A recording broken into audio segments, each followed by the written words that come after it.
Wilson Morales, Black from TV. Hello, Kirsten. How's it going? Oh, wonderful. Listen. It's good to see Penelope back. We need this. We need you on the show. I always say, Yeah. throughout the whole darkness, within the 15 years that I've been watching the show, you provide the bit of humor that we need. Otherwise, they're like, this show's too dark. There's too much blood, too many killings. It's like, nah, just give it a second. Wait for, two or three scenes. Penelope will do her thing.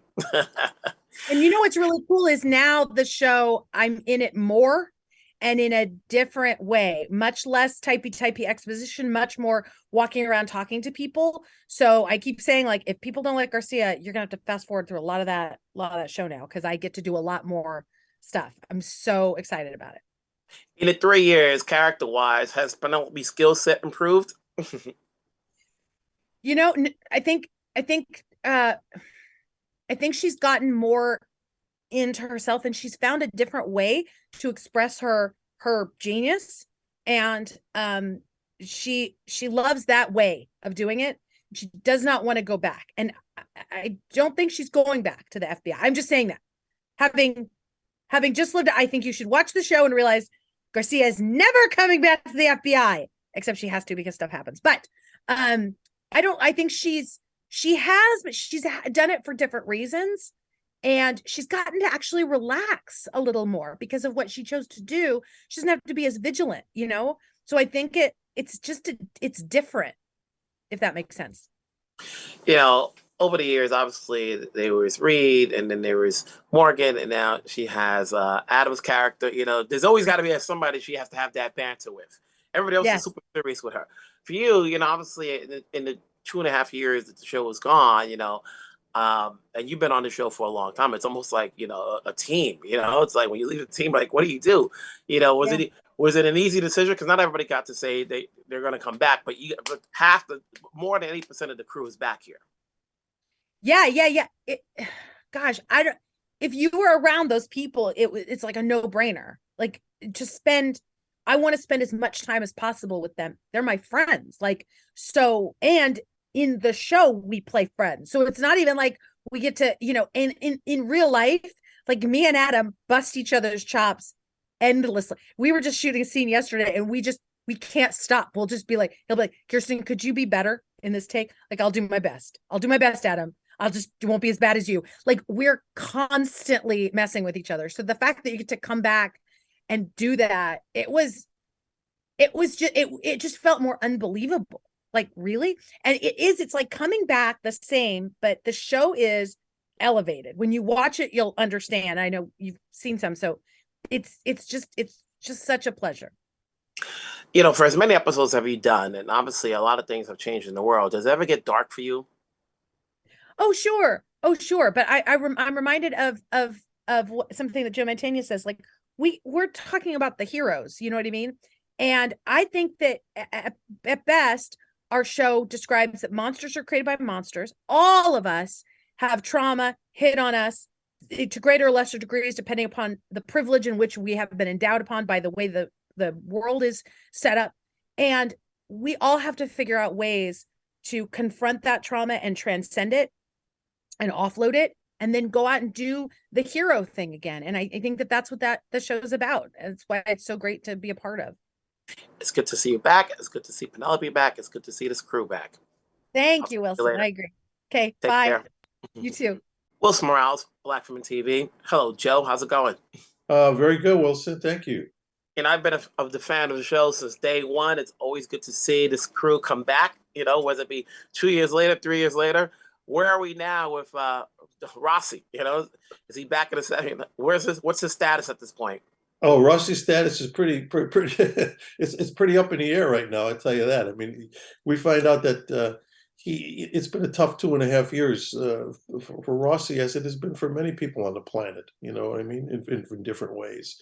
But I think that's realistic, and I think that's good, and I think it goes to show that it follows the dictum of what I believe in is that everybody has a story and nobody gets a free ride. And this is Rossi's story, and he has not been getting a free ride as of late. So now let's take it from there. Let's see what happens. You know what I mean? And so it's not all it's not all moonlight and roses. So let's see where this takes us. But I'm betting on him. You know. He's always been the guy that somewhat's been the voice of reason at times, in terms of, because he's the leader at this. When you think about it, he's the oldest statement of the crew, and so like obviously when he comes back, everybody's coming back at some point or another. Before we get to see the whole crew together. For you, the last 2.5 years, obviously when the show got canceled, how did you spend that time away before you knew this was going to happen? There was a point where it was going to happen, it didn't happen, but now it's happening. Yeah, well, I mean, but that's the nature of the business. I've been in this business over 50 years, so I mean, I understand. I understand the uncertainty of it. You know what I mean? I was fully prepared to, when the show ended 2.5 years ago. As far as I was concerned, to be realistic, I had to say to myself, okay, this is probably it, and it's been a great run, and I love doing it, and I love the people, but on we go. I wound up doing another series for Amazon that was called As We See It, that I loved very much. Had to do with young people on the autism spectrum, and being a parent of a child with autism myself. This was a very important thing for me, and I loved that show. We did 8 episodes of that I thought were tremendous. Jason Katims created it, the guy who did Friday Night Lights and Parenthood. Great show, but it didn't go beyond that. That didn't get picked up, and it was like, okay, that was a reality check for me, in the sense of like, okay, something that you think is just worthwhile and tremendous is not going to live on beyond this. That's the way it goes. And then all of a sudden, Criminal Minds comes back around. I thought, there is there is logic and intelligence in the universe after all. So things happen, for whatever reasons that they happen, and I don't control them, and so I go with the flow, and I'm just glad that the flow has taken us back to a show that I think is very worthwhile and very popular around the world. Does it ever get too dark for you in terms of, when you get the script and it's a certain storyline, do you just go with the flow? No, it doesn't get too dark for me, because my feeling is, then you'd have to go out, and I've been to Quantico numerous times. Then you'd have to justify going down to Quantico and talk to them and say, doesn't this ever get too dark for you? And so you just, I mean, I'm sure a lot of them will say, yeah, it does, but that doesn't stop us from doing our job. So it would be kind of silly for me as an actor to be able to say, oh yeah, this is too dark for me. I think you know what I mean? My job is to portray this as realistic as possible and not cut any corners. That's why I love the fact that our show is as graphic as it is, and it kind of tells it like it is. And now with this evolution version of it, we push the envelope even further, but further in the sense that it's even more realistic, which is, I think, is the way it should be. Because I think we're telling our audience, thank God we have people who do these kinds of jobs, because this is what they have to do, and this is what they have to face every day.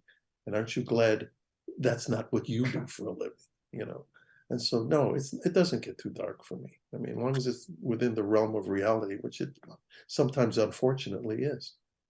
It's good to see you back. It's good to see Rossi back. It's good to see this crew back. Have a good day. Thanks, Wilson. You too. Wilson Morales from Black Film TV. Hello, Aisha. How's it going? Hi, how are you? Good. So Good. you're back, you cleared the deck to come back to play this character. And that wasn't an easy decision. Yeah, it was. It was an easy decision, honestly. The show ended in the spring of 2019, and we were already in talks to, bring the show back in the fall of that year. And it was a pretty easy answer for all of us. We're really lucky that this was a cast that really loved working together, that especially in the last seasons of the show, had become really connected, and we were stoked. I mean, it was a very, very easy yes. And then, everything stopped for everybody. So we're finally back now, and it's been a real joy.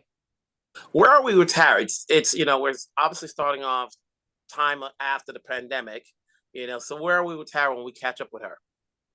Well, Tara is one of the members of the BAU that didn't leave at the end of season 15, and she has been really devoted to the work. And so when we see her, she's been working in the field now, throughout the shutdown, sleeping, working out of her car, sleeping in motels, eating in diners. She's really been in the field. And so when we first met Tara in season 11, she was this kind of very buttoned up, forensic psychiatrist. She really worked kind of, in a very cerebral way. And now she's really like a gritty, dirt under her fingernails field agent.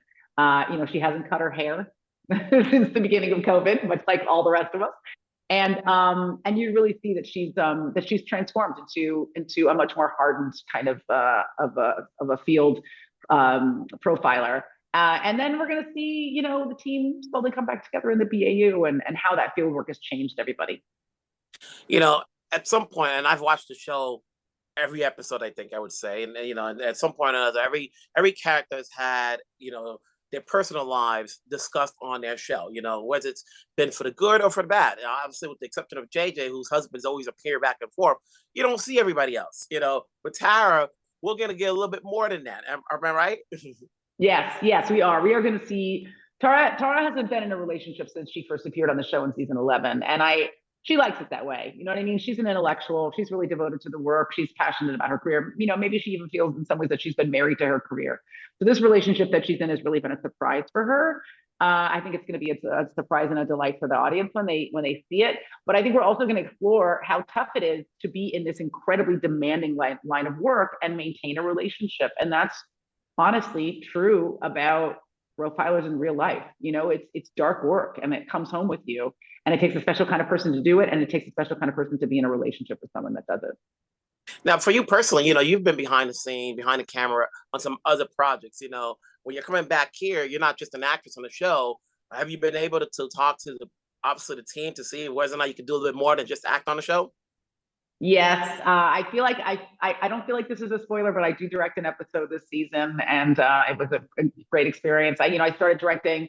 I did a film before I started Criminal Minds, but I started directing TV on Criminal Minds, and I've since gone on to direct 10 episodes of television. This is my 10th, and it's been wonderful. And it's gonna show up later in the season. I think people are really gonna love it. And is it a different feeling when you're shooting for Paramount Plus? We can get away now. Characters are swearing. I think we see a little bit more blood. It can get a little bit more violent. Is it the same structure when you're filming it, or is it just the same? You have more tools in your toolbox, right? And I think it makes sense for a show like this, again, that's dealing with these dark deeds, that we get to be a little bit more authentic and a little bit more true to life, right? These field agents would be using language in the field, right? We do want to show the horribleness of the deeds that are done, so we can show how important it is to stop these people.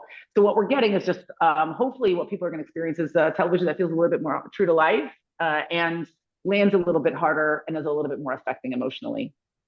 So it's good to see you back. Hopefully you won't get killed, because we need another sister on the show. So keep it going. Thank you. I'm alive so far, but thank you very much. Have a great day. Wilson Morales, Black Film and TV. Hey, Zach, how's it going? Good, man. How you doing? Nice to meet you. Good. So I know there's some things that have been written, but I'm going to let you explain to the audience, what role do you play? I'm not allowed to say too much, but I play Elias Boyd, who's kind of the mastermind of this sort of serial killer network. I think kind of the idea behind this season is, pandemic hit the world, everyone had to stay inside. And I love our showrunner, Erica Messer, said, when the world shut down, I thought, what are serial killers doing right now? And this is kind of the idea she came up with. And it's twisted, it's dark, but it's been a lot of fun. So you have the dubious pleasure of being the first unsub to start talking publicly. It's like, no, it's just a cast. It was like, okay, we got Zach. Oh, really? Okay. So what's it like joining this cast that's been together for nearly over 15 years? It's been amazing. First of all, it's a unique situation because I'm the unsub, I don't have anything with any of them. So I have not acted with any of them yet. I think I might finally act with one of them. I don't even know. So it's weird because it feels like I'm on my own set, my own movie, where I'm the star of it. But they're all so nice. I mean, Paget stayed after she wrapped one day just to introduce herself to me. Kirsten brought me cookies. And it's been really fun because Joe, AJ, Adam, Aisha, they directed episodes. So I got to really work with them pretty intimately in that experience. And they're just awesome. So it's been really fun. And Joe, I'm from Chicago and he's such a legend there. So working with him, I've been a bit starstruck. The good thing about the show is that all the episodes are different from the others. So it's not like you have to watch it and figure out what characters is on. But how much of a fan have you been of the show? Like, are you like me? You've seen every episode, or did you have to, did you watch any of the previous seasons to get an idea about the characters, even though as you mentioned, there's no personal connection between your characters and theirs. Yeah, I mean, I've definitely seen the show. I've not seen all 3,000 episodes, but it's kind of a funny story. The pilot for this show is one of my first auditions I ever had. And I don't even remember what part it was. I'm guessing it was Matthew's part, but I don't know. And I remember thinking, oh, I'm going to be on this show and it's going to go forever and I'm be successful. And I was kind of right. I was not on the show, but the show did go forever. So it's fun coming back. And it's really cool watching some of the older episodes. I talked to, some of the writers about what ones they think are good to get an idea. And they sent me their favorite UnSub episodes. And then I went online to see, it's crazy. I'm like, best Criminal Minds episodes. And it's like the best 75. I'm like, how do you have the best 75 episodes of a show? So I've been trying to watch as much as possible, but it's also fun because now that we're on Paramount Plus, it's the same show, but it's different. It's kind of, it's streaming. So we can make it a little more cinematic, and the subject matter can be, not that it wasn't heavy before, but I hate saying like now we can swear, which who cares? Like we don't swear a lot, but it's just kind of that we can make it edgier in that way, which is hard to explain how you make a show about serial killers edgier. But I think it's a little more realistic and serialized, and not as formulaic. And every episode you just got to catch the bad guy. Well, it's good to see you in a different role. Obviously, for those on TV, they know you from what you've always played the good guy. Now we get to see another side of you. So make it work. Let it last. People like to play the bad guys at times. We don't know what the whole season is going to play out like. But congratulations on the gig. We'll talk down the road. All right. Thanks, man. It was nice to see you.